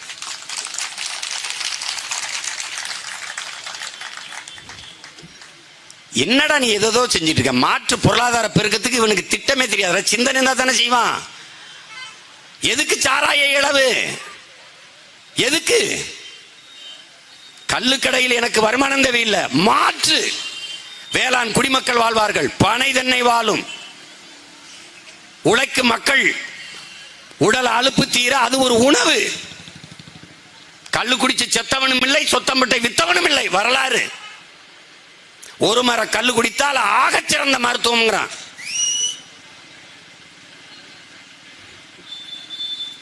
அத கவனி. வேளாண்மை அரசு பணியாக மாற்றி விளைநிலங்களை விட்டு என் மக்கள் வெளியேற விடாமல் செய்வேன். இந்த 100 நாள் வேலை திட்டம் அது கடந்துட்டு போகுது. வேளாண்மையை நாசமாக்கிய திட்டம். அறிவார்ந்த தலைவனை வேணாது யோசிப்பானா பார்த்துக்க. 100 நாள் வேலை திட்டத்தை நீ எப்படி பயன்படுத்துவாய் சீமான்? இந்தியா போன்ற நாடுகளில் அறிவாற்றல் மனித உடலாற்றல் இரண்டையும் உழைப்பில் ஈடுபடுத்தி உற்பத்தியை பெருக்கணும். 150 கோடி மக்கள் தொகை தொற்றுக்கு 28 விழுக்காட்டு மக்கள் இரவு உணவில்லாமல் உறங்க செல்கிறார்கள். இன்றைய இரவுக்கும் பல கோடிக்கணக்கான பச்சிளம் குழந்தைகள் பசியோட படுக்க செல்கிறார்கள். கொரோனா நேரத்திலே மாண்புமிகு நிதியமைச்சர் அம்மையா நிர்மலா சீதாராமன் அவர்கள் பத்திரிகையாளர் சந்திப்பிலே 80 கோடி ஏழைகளுக்கு 5 கிலோ அரிசி 2 கிலோ பருப்பு கொடுத்திருக்கிறோம் என்கிறார்கள். 80 கோடி ஏழைகள் இந்த நாட்டிலே. நல்லா கவனிச்சுக்கணி. சில்ட்ரன்ஸ் வெல்ஃபேர் ஃபண்ட் ஒதுக்குது ஒவ்வொரு ஆண்டும் நிதிநிலை அறிக்கையிலே இந்த அரசுகள். குழந்தைகள் நலத்திட்டத்திற்கு நிதி. ஆனால் தொலைக்காட்சி வலையொலியை திறக்க முடியலை. தொண்டு நிறுவனங்கள் இவள் வேறு குஷி, இவள் பூஞ்சை நோய் பெற்று ஊட்டச்சத்து இல்லாமல் சத்துணவு இல்லாமல் வாடி கிடக்கிறார். உங்கள் குழந்தைகள் போல் இவளும் ஊட்டமாக வளர ஒரு 500 ரூபாய் உங்கள் மாச சம்பளத்தில் அனுப்பி வைங்கள் என்று கையேந்துகிறது தொண்டு நிறுவனங்கள். நாடு என்ன பண்ணிக்கிட்டு இருக்குன்னு யோசி. எதிர்காலம் எங்கே? இந்த குழந்தைகள் தான். அவர்கள் பசியோடு படுக்க வைத்து விட்டு பாரத மாதாக்கு ஜெய போட்டு என்ன கிழிக்க போகிறாய்? யார் இதை சரி செய்வா? யார் செய்வா? எத்தனை முறை கேட்கிறேன். 100 கோடி மக்களுக்கு செல்போன், டிவி, ஃப்ரிட்ஜ், கார் எல்லாம் கொடுக்க நீ வச்சிருக்க, திட்டம் வச்சிருக்க. நீரும் சோறும் கொடுக்க திட்டம் இருக்கா என்றால் ஒருத்தன் சொல்லு இருந்துருச்சு. யார்ட்டாவது ஒருத்தட்டு இருக்கா நீரும் சோறும் கொடுக்க திட்டம்? யாராவது ஒருத்தன் சொல்லு. அப்புறம் வேளாண்மையை நாமே செய்து பசி என்ற சொல்லை ஒழிக்கிறோம். வயிறு சரியாயிடுச்சு. அடுத்து என்ன செய்வாய் சீமான்? உயிர். அப்ப மருத்துவம் ஒரு மகத்தான சேவை, அது என் மக்களுக்கு தேவை. கல்வி என்ன? ஒரு நாட்டின் எதிர்காலம் அந்த நாட்டின் வகுப்பறையில் தான் தீர்மானிக்கப்படுது. என் நாட்டின் எதிர்காலம் வகுப்பறையில் தீர்மானிக்கப்படணும் நான் நினைக்கிறேன். கல்வி தரமா கல்வியை கொடுக்கணும். முதல்ல நீர், அதுக்கப்புறம் வயிறு, உயிர். உயிர் எப்படி? நம்ம எல்லாம் சொன்ன மாதிரி ஆகச்சிறந்த மருத்துவத்தை தரமா என் மக்களுக்கு கொடுத்துடணும். இலவசமா கொடுத்துடணும். அவன் தான் வரி கட்டுறானே. Medical tax, education tax, water tax, road tax, வீட்டு வரி, எல்லாவற்றுக்கும் வரி கொடுத்து விட்ட பிறகு அதை தனியார் முதலாளியிட்ட காசு கொடுத்து தான் தரமான மருத்துவத்தை பெற முடியும், தரமான தண்ணீரை குடிக்க முடியும் என்ற நிலை இருப்பது எவ்வளவு பெரிய கொடுமை என்பதை கற்றறிந்த சான்றோர்கள், அறிவில் சிறந்த என் பெற்றோர்கள், என்னிலும் இளைய என் தம்பி தங்கைகள் சிந்திச்சு பார்க்கணும். அப்ப உயிரை காக்கும் மருத்துவம் ஆக சிறப்பாக முடிஞ்சிருச்சு. உயிர், நீர், வயிறு, உயிர் முடிஞ்சிருச்சு. அதுக்கப்புறம் அறிவு, அறிவை வளர்க்கும் கல்வி. கல்வி எல்லோருக்கும் சரியாக சமமாக தரமான கல்வி கொடுத்துறோம். அறிவு. அதுக்கப்புறம் பயன். பயன் என்ன? வேலை வாய்ப்பு. வேலை வாய்ப்பு எப்படி? நிலமும் வளமும் சார்ந்த தொழிற்சாலைகள் வேலை வாய்ப்பு. நிலமும் வளமும் சார்ந்த தொழிற்சாலை என்ன? ஏற்கனவே சொல்லிட்டேன். இப்ப பருத்தி, இந்த நிலத்துல பருத்தி வரும். போடுறா பருத்திய, போடுறா நூல் இண்டஸ்ட்ரிய, போடுறா. அங்க என்ன வருது? வாழை. போடுறா வாழைய, போடுறா. வாழையிலிருந்து என்ன? வாழையிலிருந்து, வாழை மட்டையிலிருந்து சாப்பிட்ற தட்டு, வாழையிலிருந்து நார் எடுத்து வேட்டி, வாழையிலிருந்து நார் எடுத்து சேலை. சிரிக்கிறல்ல? விருதுநகர்ல வா, ஒரு வீட்டில் ஒரு ஐயா வச்சு செய்கிறார். அப்படி சேலை செய்கிறார், அப்படி வேட்டி செய்கிறார். அவர் வீட்டில் செய்கிறார், நான் வந்த பிறகு நாட்டில் செய்கிறேன். அவ்வளவுதானே? வாழைக்காய், வாழைப்பழம் எல்லாம் அங்கே தொழிற்சாலை. அங்கே தொழிற்சாலை. என்ன இருக்குதோ அந்தந்த வளங்களை வைத்து தொழிற்சாலை. ஆனா இது ஒண்ணு வராதுன்னு. எள்ளு நல்லா விளையும். போறா 2000 ஏக்கர்ல எள்ளு. எள்ளுல இருந்து நல்ல எண்ணெய் எடுப்பது, எள்ளு புண்ணாக்கு, எள்ளு மிட்டாய் தயாரிக்க வேண்டியதானே. என்ன உனக்கு? எள்ளு புண்ணாக்கு எடுத்துட்டு போறேன். நான் தான் மாட்டு பண்ண வச்சிருக்கேன், அவனுக்கு தீவனம். கடலை வளர்றேன், கடலை புண்ணாக்கு எடுக்கிறேன், மாட்டுக்கு தீவனம். நானே விவசாயம் செய்கிறேன், என் மாட்டுக்கு தீவனம். அவன் போடுற கழிவை தூக்கி கொண்டு கொட்டுறேன் குப்பை கிடங்குல. அதுல இருந்து மீத்தேன் பயோகேஸ் எடுக்கிறேன், என் மக்களுக்கு நானே சிலிண்டர்ல கொடுக்குறேன். இந்த மயிராண்டி போல மீத்தேன் எடுக்கிறேன், ஈத்தேன் எடுக்கிறேன். என் பூமி தாயின் ஈரக்கொலை, அவளுடைய இதயம், சிறுநீரகத்தை புடுங்க வேண்டிய தேவை எனக்கு இல்லை, தூக்கிட்டு ஓடுறா. அவ்வளவுதானே? தீர்ந்து விடுகிற வளத்தை கட்டிப்பிடித்துக் கொண்டு அழுகிறார்கள். போரின் பேரழிவுக்கு பிறகு கூட குடியேறிவிட முடியும். ஆனால் நெய்வேலியில் நீ நிலக்கரியை சுரண்டி எடுத்து விட்ட நிலத்திலே என் மக்களை மறுபடி குடியேற்ற முடியுமா என்று நீ யோசிப்பார். முடியாது. இப்ப என்ன செய்வ? நிலக்கரி பழுப்பு நிறுத்து, ஸ்டாப். சூழியலுக்கு தீர்ந்து விடுகிற வளம் நிலக்கரி. பேராபத்தை உருவாக்குற மின்சாரமான உலை, பேராபத்தை உருவாக்குறது அனல். அது வெளியிடுகிற உலர் சாம்பலை எங்கு ஒண்ணி கொட்டுவாய்? எண்ணூருக்கு வா, அனல் மின்சாரத்தின் நிலையத்தை பார். அது கொட்டுகிற கழிவை எல்லாம் உலர் சாம்பலை கொட்டி என் நிலத்தை எப்படி நாசமாக்கி வைத்திருக்கார்கள். ஒரே ஒரு முறை எண்ணூரில் வந்து பார். மின்சாரத்துக்கு என்ன பண்ணுவாய் சீமான்? கடல் அலையில் தயாரிப்போம். காற்றாலை மின்சாரம் தனியா இருக்கு. தீர்ந்து விடுகிற வளம் அல்ல காற்று, தீர்ந்து விடுகிற வளம் அல்ல சூரிய ஒளி. சூரிய ஒளியில் மின் பூங்கா.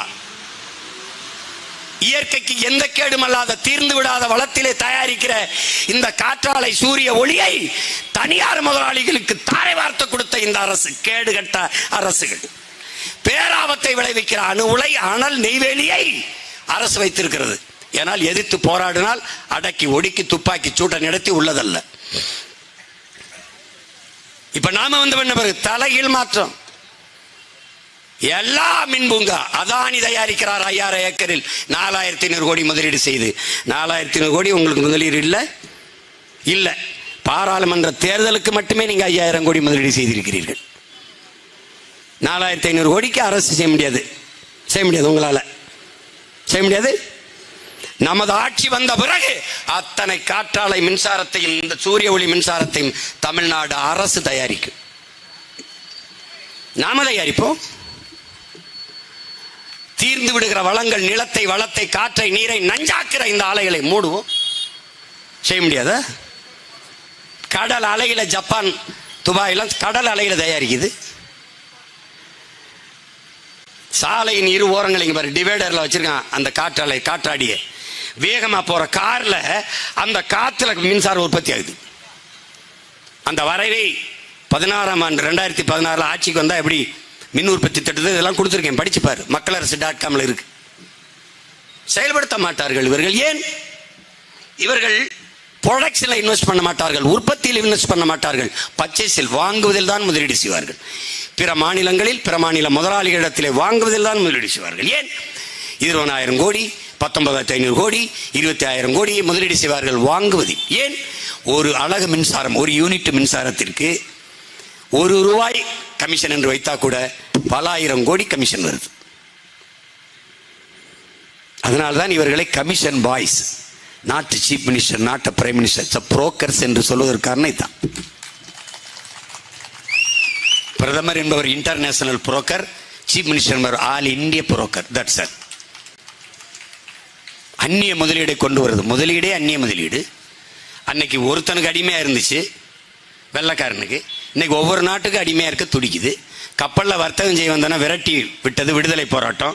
வானூர்தியில வர்த்தகம் செய்ய வரவனை வா வா என்று சிவப்பு கம்பளம் விரிச்சு வரவேற்பது தேசப்பற்று. இவங்க என்ன செய்வ? அடிமை இந்தியாவில் பி இண்டியன் பை இண்டியன் தேசப்பற்று. இன்னைக்கு எவனாவது பி இண்டியன் பை இண்டியன்னா தேச துரோகம். இது ஒரு நாடுரா, இது ஒரு நாடு, இது ஒரு கேடுகட்ட கூட்டம். இது இப்ப அறிவு வந்துருச்சு, கல்வி வந்துருச்சு, பயன் வந்துருச்சு, நிலமும் வளமும் சார்ந்த தொழிற்சாலைகள், வேலை வாய்ப்பு வளர்ச்சி. அப்ப மற்றதுக்கெல்லாம் என்ன பண்ணுவேன் சீமான்? கார் எல்லாம் உற்பத்தி பண்ண வேணாமா? இறக்குமதி பண்றேன். சோறை ஏற்றுமதி பண்றேன். நீ காரை ஏற்றுமதி பண்ணிட்டு வெங்காயம் பருப்பை இறக்குமதி செய்யற. வெங்காயம், நான் வெங்காயம் பருப்பை ஏற்றுமதி செஞ்சுட்டு காரை இறக்குமதி செய்யறேன்னு சொல்றேன். வெங்காயம், இவ்வளவுதான் வெங்காயம். நீ பாரு வள இளநியை எப்படி அழகா வெட்டி பதப்படுத்தி ஏற்றுமதி செய்யறான்னு பாரு. நீ எதையுமே பாக்குறது இல்லை, எல்லாம் பாக்குறது இந்த கிசு கிசு பொறணி, இந்த அவன் அவனை திட்டுறது, இவனை திட்டுறது, இந்த பொம்பளை அவனை ஓடனா அவன் அவனை வச்சிருந்தா, இதெல்லாம் யூடியூப்ல பாக்கு. இதெல்லாம் ஒரு தடவை பாரு, இதெல்லாம். ஆனா 26 தேர்தலில் அன்னை இதெல்லாம் டிஜிட்டல் ஸ்கிரீன் வச்சு போட்டு காட்டுவேன். பாரு தென்கொரியா எப்படி கல்வியை கொடுக்குது பாரு. பாரு ஆஸ்திரேலியா எப்படி ஆடு மாடு வளர்க்குது பாரு. பாரு இவன் எப்படி பிரேசில் எப்படி கரும்புல இருந்து எத்தனால் பெட்ரோல், கரும்பு ஒரே ஒரு வளம் தான் அவனுக்கு, மாடு கரும்பு. கியூபா வெறும் கரும்பு, உலகத்தின் சர்க்கரைக்குன்னா கியூபா. கரும்பு மட்டும்தான், சர்க்கரை மட்டும்தான். ஆனால் கல்வி அவன்ட்ட, மருத்துவம் அவன்ட்ட, போக்குவரத்து அவன்ட்ட, சாலை போடுதல் பராமரித்தல் அவன்ட்ட, மின் உற்பத்தி விநியோகம் அவன்ட்ட. இந்த பரதேசின் மாதிரி எல்லாருக்கும் கூறு போட்டு வித்து விட்டு கமிஷன் வாங்கிட்டு போடுக்கிற கமிஷன் மண்டி கிடையாது இவங்க. ஏதோ ஸ்டாலின் பெரிய தளபதி முதலமைச்சர் சாராய வியாபாரி, அவரை போய் நீ பேசிட்டு ஏன்னா இருக்கிறத கொஞ்சம் பெரிய வியாபாரி, கண்ணுக்குட்டிக்கு பெரிய குட்டி. அது கண்ணுக்குட்டி, இது பசு மாடு, அவ்வளவுதான். இது பெரிய மாடு. என்ன தேவனி அளவை கூட்டு போ போ. இந்த 15,000 அவன் கொடுக்குற காசை வச்சு நீ என்ன வாழ்ந்துற போற, செழிச்சிட போற, நான் பார்ப்பேன். மறுபடியும் வருவேன், 26 வருவல என் தங்கச்சி கூட்டிட்டு வருவேன். அப்ப நீ வந்து கேட்பேன், என்ன அவன் கொடுத்த காசை வச்சு 2-3 மாளிகை கட்டி வாடகைக்கு விட்டா அவருக்கு 1 ஏக்கர் வச்சவன் 10 ஏக்கர் வாங்கி விழுகிறா போல இருக்குது. வரும்போது காதில் தோடு போட்டிருப்பா, அதை வச்சு அடமான வச்சுட்டு குச்சியை மாட்டி விட்டுருப்பேன். காதில் விளக்கு மாற்று குச்சி ஒடிச்சு வச்சிருப்பேன். அதானே குச்சி. எங்கள் அம்மாலாம் அப்படிதான், எங்கள் அப்பா தோடை கழட்டி விட்டு விளக்கு மாற்றி குடிச்சிட்டு ஓட்டை தூந்துடப்படாதுல்ல. புருஷன் திருப்பி தருவான், என்னைக்காவது மாட்டலான்ட்டு கடைசியாக போக வேண்டியதுதான். அதானே. இது ஒரு பொழப்பு, இது ஒரு கர்மம்.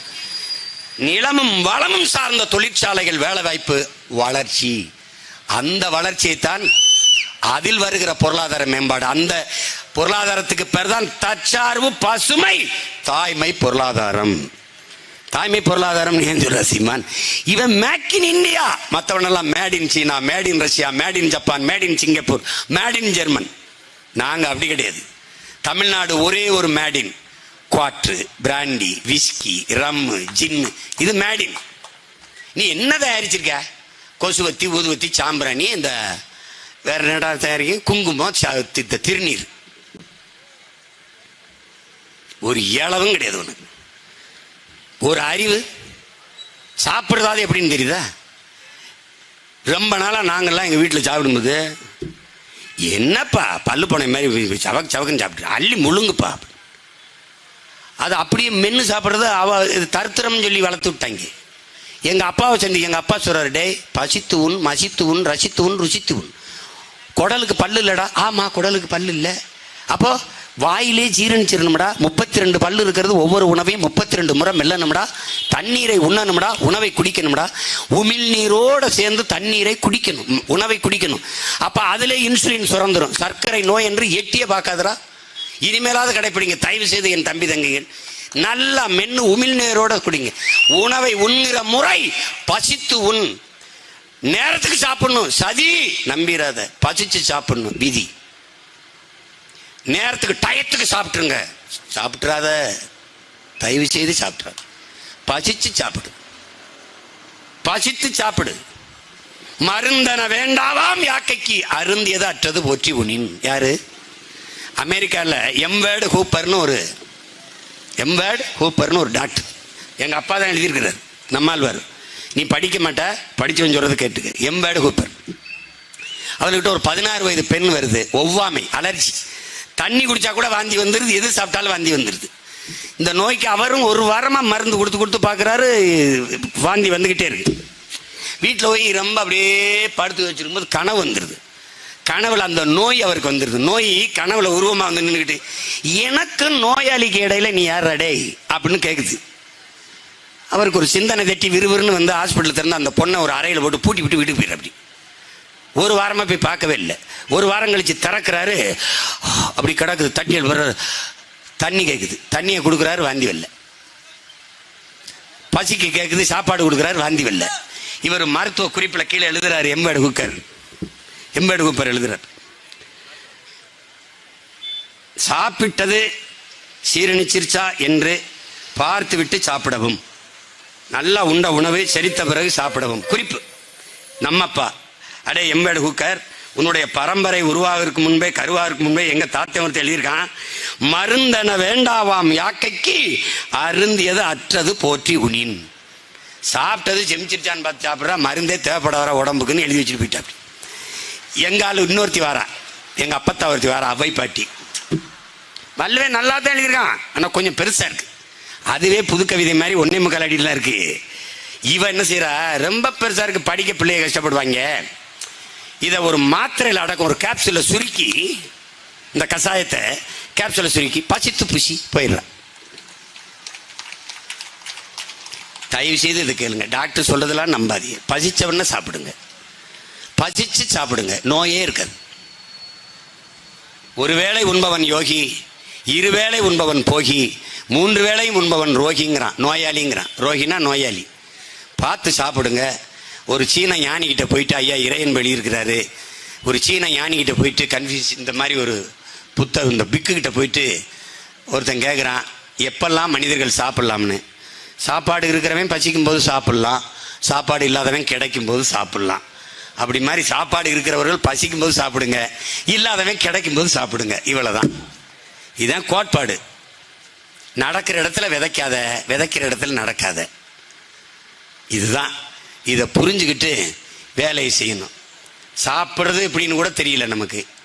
உறக்கம் 8 மணி நேரம் உறக்கம்னு நம்பாத. உலகத்தில் சாதிச்சவனெல்லாம் மிக குறைந்த நேரம் தூங்கி வந்தான். எனக்கு தூக்கம் வர்றதில்லை பல இரவுகள். உனக்கு தெரியும், காரணம் நீங்கள்லாம் தான். பல இரவுகள் தூக்கம் வர்றதில்லை. அப்போ என்ன பண்ணுறதுன்னு தெரியாமல் ரொம்ப அழுத்தத்தில் அப்படி பிறழுவேன். அப்போ இந்த மாதிரி ரொம்ப இது பண்ணும்போது ஒரு சித்தர் என்னை சந்தித்து, சிமான், நீ இதுக்கு போட்டு கவலைப்பட்டுக்கிட்டு இருக்காத. உனக்கு தாகம் எடுத்தால் நாக்கு வரலதில்லை, பசிச்சா ஒரு பசிக்குதுங்கிற உணர்வு வருதில்லை, சாப்பிட்றில்ல, அது மாதிரி உறக்கம் வந்தால் உடம்பு ஓய்வு எடுத்துக்கிறோம். நீ போட்டு குழப்பிக்காத. உனக்கு எப்போ தேவையோ உடம்பு போய் ஓய்வு எடுத்துக்கிறோம். நீ பாட்டு வேலை செஞ்சு தூக்கம் வந்து வரும்போது தூங்கிடு. அவ்வளோதான். அதை தான் அண்ணன் செய்கிறேன். நீ உலகத்தில் எல்லா சாதனைகளையும் எடுத்துப்பாரு, குறைந்த நேரம் தான் தூங்கியிருக்கேன். நீ சாதிக்க வேண்டும் என்று நினைக்கிறாயா, அதிகாலையில் வெடித்து துடித்து எழுங்கிறான், பட்டக்குன்னு எழுறாங்கிறான். போட்டு இவங்க பேசுறதெல்லாம் கேட்டுக்கிட்டு தெரியாத நீ. நம் முன்னோர்கள் சொல்லி வைத்தபடி வாழுங்க. உன் இனத்தின் தொன்மையை நீ அறியணுமா? நீ எவ்வளவு பெரிய மூத்த இனம், உன் பரம்பரை பற்றி நீ தெரியணுமா? போ. இன்னும் மலைகளுக்கிடையே எத்தனையோ மூலிகைகள் இருக்கிறது, போய் தேடு. இதில் எதை உண்ணலாம், எப்படி சமைத்து உண்ணலாம், இதை உண்டால் எது எந்த நோயை குணப்படுத்தும், இது எதற்கு நல்லது என்று கண்டறி. அப்ப தெரியும் உன் பரம்பரை எவ்வளவு மூத்தது, உன் தொன்மம் எவ்வளவு என்று. இந்த முருங்கைக்கீரையை இப்படி சமைக்கணும், இதுல இரும்பு சத்து அதிகம். இந்த வல்லாரை பொன்னாங்கண்ணி சாப்பிடணும், இது கண்ணுக்கு நல்லது. முருங்கைக்காய் இதற்கு நல்லது, தக்காளி இதுக்கு நல்லது. இந்த ஈரலை சாப்பிட்டால் இது இரும்பு சத்து இவ்வளவு. ஏய், நம்ம முன்னோர்கள் மாதிரி இதெல்லாம் கண்டுபிடிச்சு பாரு. பல செடியை தின்னு செத்துருப்பான்.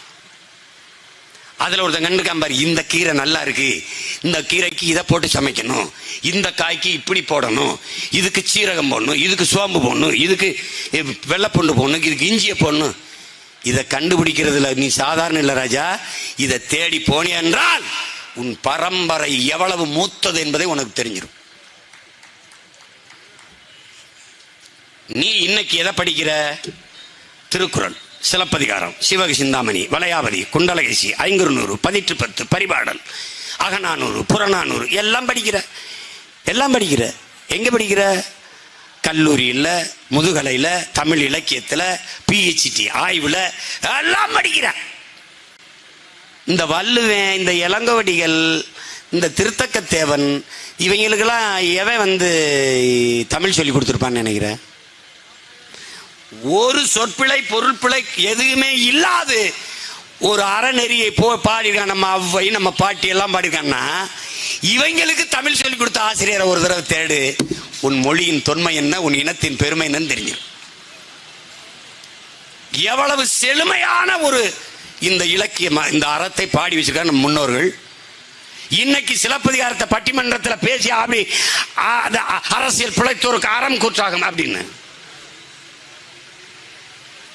அதனால பட்டவேங்கடம் தென்குமரி ஆயிடை தமிழ் கூறும் நல்லுலக என்று தொல்காப்பியம் சொன்னது போல அப்படித்தானே பாடிட்டு உடனே எப்படி இருக்கு பாரு.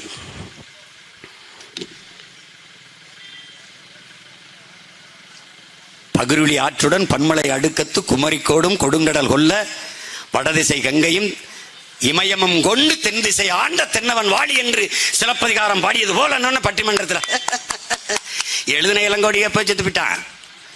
இவன் தட்டிட்டு பாக்கெட்டில் பணத்தை வாங்கிட்டு போயிட்டு இருப்பான். இவன் அறிவாளி நினைச்சுக்கிட்டு இருக்கான். எழுதினவனை எவனும் போட்டதுக்கு இல்லை. அப்ப எத்தனாயிரம் ஆண்டுக்கு முன்னாடி இவ்வளவு செழிப்பு இன்னைக்கும் பேசி ரசிக்கத்தக்க இலக்கியங்களை பாடி வச்ச அவனுக்கு தமிழ் சொல்லி கொடுத்தவன் யாரா? இந்த திராவிட திருடங்க சொல்லுவாங்க, நாங்க தான் உங்களை படிக்க வச்சோம். நான் கேட்டேன், எதை படிக்க வச்சா? இந்த சிலப்பதிகாரம், மணிமேகலை, சிவக சிந்தாமணி, இதுதானே இந்த திருக்குறள், இதெல்லாம் எழுதினவனை எவன் படிக்க வச்சது? உங்க தாத்தாவா, உங்க பாட்டனா? வெறுப்பு வருமா வராதா? இன்னும் இந்த ஆசிரியர் பெருமக்கள் எங்களுக்கெல்லாம் வேலை கருணாநிதி தான் போட்டு கொடுத்தாருன்னு நினைச்சிருக்கேன். திராவிட அரசு, கருணாநிதி தான் உங்களை முதலாக நீதிபதி ஆக்கினார். யார்? நம்ம ஐயா அம்பேத்ராஜன் சொன்னார் பாருங்க, அவர் தான் அப்படின்னு. நாங்க தான்டா உங்களையே முதலமைச்சர் ஆக்கினேன். டேய், நீ உட்கார்ந்துருக்க நாங்காலேயே நாங்க ஓட்ட பிச்சை. இன்னைக்கு ஐயா ஸ்டாலின் உட்கார்ந்துருக்கு, எங்க ஆத்தால போய் நாங்க அண்ணன் நம்பி ஓட்ட பிச்சை. இவர்கள் நிரந்தரம் என்று ஆடுகிறார்கள். இந்த பதவி நிரந்தரம் என்று. சேர சோழ பாண்டிய பேரரசு விழுந்திருக்கு, விஜயநகர பேரரசு விழுந்திருக்கு, முகலாய சாம்ராஜ்யம் சரிஞ்சிருக்கு, பிரிட்டிஷ் சாம்ராஜ்யம் சரிஞ்சிருக்கு. நீ எம்மாத்திரம் ஒரு கோட்பாடும் கிடையாது, ஒரு இளவும் கிடையாது, ஒரு குட்டிச்சவரும் உனக்கு கிடையாது, ஒன்றும் கிடையாது. நீ கோட்பாடு திராவிடத்துக்கு தான் இந்த விற்கிற வண்டியிலலாம் ஓட்டு போடுறானா? நீ கொடுக்குற அந்த லட்டுக்குள்ள கொடுக்குற மூக்குத்தி வேட்டி சேலை ஒவ்வொருத்தரும் எப்படி தெரியுமில்ல? எனக்கு கொடுக்கப்பட்ட அந்த வார்டுக்கு அந்த பூத்துக்கு நான் வேட்டி சேலை கொடுக்குறேன், எனக்கு கொடுக்கப்பட்டதுக்கு லட்டில் மூக்குத்தி கொடுக்குறேன், எனக்கு ஓட்டுக்குள்ளே கொடுக்குறேன். அதில் ஒரு அண்ணன் வந்து இதை எப்படின்னு தெரியல, போன தடவை வெறும் 80 ஓட்டு தான் வன்னியர் பகுதியில் எங்களுக்கு விழுந்திருக்கு. அதனால என்ன பண்ணலாம், பூராத்துக்கு கறிச்சோரா போட்டுரும்டா ஒரு வாரம். அதனால நம்ம பிள்ளைய ரொம்ப கறிச்சோறு சாப்பிடணும்னு போங்க, நம்ம அண்ணன் தான் போடுவார், அண்ணன் அனுப்பி விட்டாருன்னு போய் கறிச்சோரை சாப்பிட்டு வந்துருங்க. என்ன இந்த நிலையில் நாடு மக்களும் நின்று கொண்டிருக்கிறோம். இதை மாற்ற வேண்டும் என்றால் சீமானோட கடமை, அவன் தம்பி தங்கையினுடைய கடமை, அபிநயாவோட கடமை அப்படி இல்லை. இந்த மண்ணில் பிறந்த ஒவ்வொரு பிள்ளையினுடைய பிறவி கடமை, வரலாற்று பெரும்பணி என்பதை நீங்கள் புரிந்து கொள்ளணும். இது நமக்கு கையளிக்கப்பட்ட கடமை. நான் மாறுகிறேன் என்று நீங்கள் மாறினால், ஒவ்வொருவரும் மாறினால் அடுத்த நொடியில் மாற்றம், அடுத்த நொடியில் மாற்றம். அந்த மாற்றம் என்னிலிருந்து பிறக்கணும், உன்னிலிருந்து பிறக்கணும், நம்மிலிருந்து பிறக்கணும், இந்த விக்கிரவாண்டி என்கிற மண்ணிலிருந்து பிறக்கணும். சுந்தரரும் அப்பரும் ஞானசம்பந்தரும் இருந்து பாடிய திருத்தலத்தை கொண்ட இந்த இடத்தில் ஒரு திருத்தம் நடக்கட்டும், தூய அரசியல் இங்கிருந்து பிறக்கட்டும். அன்பிற்குரிய மக்களே, அருமை சொந்தங்களே, என் ஆருயிர் தங்கை அபிநயா பொன்னிவளவன் அவர்களுக்கு மைக்கு சின்னத்திலே வாக்கு செலுத்தி நீங்கள் வெற்றி பெற செய்யுங்கள். என் தங்கையின் வெற்றி தமிழ் கட்சியின் நாம் தமிழர் கட்சியின் வெற்றி என்று கருதாதீர்கள், தமிழ் பேரினத்தின் வெற்றி, அதன் இனமானத்திற்கும் தன்மானத்திற்கும் கிடைத்த வெற்றி என்று கருதுங்கள். அதை உள்வாங்கிக் கொண்டு ஜூலை 10ஆம் தேதி நடக்கிற வாக்குப்பதிவில் ஒளிவாங்கி சின்னத்திலே, மைக்கு சின்னத்திலே, வாக்கு பெட்டியிலே 2வது இடத்தில் இருக்கிற என் தங்கை அபிநயாவிற்கு மைக்கு சின்னத்திலே வாக்கு செலுத்தி வெற்றி பெற செய்யுங்கள். புரட்சி எப்போதும் வெல்லும். நமது வெற்றி நாளை அதை சொல்லும். நம் இலக்கு ஒன்றுதான், இனத்தின் விடுதலை. இனம் ஒன்றாவோம், இலக்கை வென்றாவோம். தமிழ் தாய் வாழ்க, தலைவர் பிரபாகரன் வாழ்க, நாம் தமிழர்.